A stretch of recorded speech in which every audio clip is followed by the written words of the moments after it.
A special thank you to each of our subscribers who make this channel possible. Here's today's story.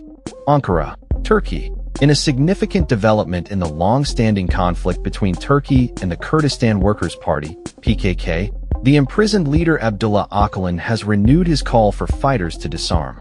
This announcement comes just days before a symbolic disarmament ceremony that is expected to mark a critical step in the peace process between the Turkish state and the Kurdish militant group. Ocalan, who has been incarcerated on an island near Istanbul since 1999, addressed his followers in a 7-minute video message broadcast on media outlets associated with the PKK. In his address, Ocalan emphasized the importance of moving beyond armed conflict, stating, "I believe in the power of politics and social peace, not weapons. And I call on you to put this principle into practice."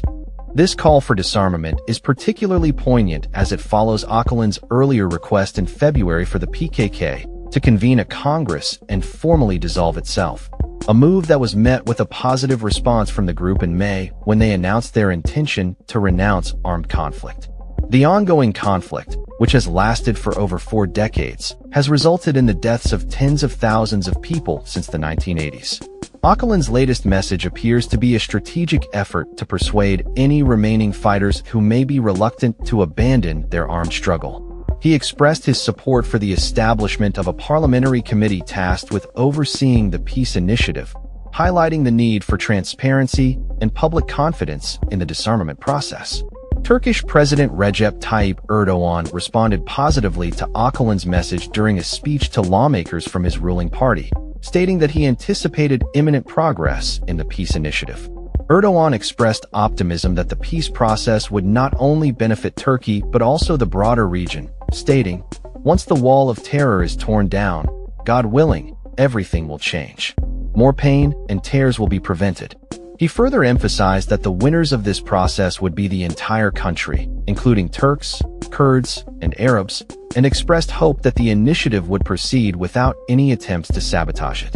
As a tangible step towards the disarmament of the PKK, a ceremony is scheduled to take place later this week in Sulaymaniyah, located in Iraq's semi-autonomous Kurdish region.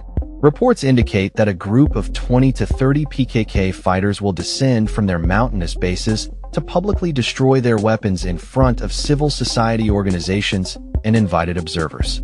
The PKK has long maintained operations in the mountainous regions of northern Iraq, prompting Turkey to launch military offensives and airstrikes against the group. The Iraqi government has also taken measures against the PKK, announcing an official ban on the separatist organization last year.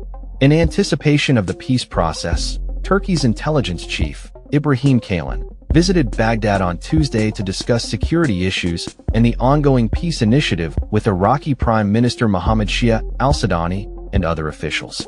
The upcoming disarmament ceremony and the renewed calls for peace signal a potentially transformative moment in the relationship between the Turkish state and the Kurdish population, with hopes for a lasting resolution to a conflict that has deeply affected the region for decades. That's all for this story. We upload videos every day covering many different subjects, so hit that subscribe button to stay informed. Thanks for watching.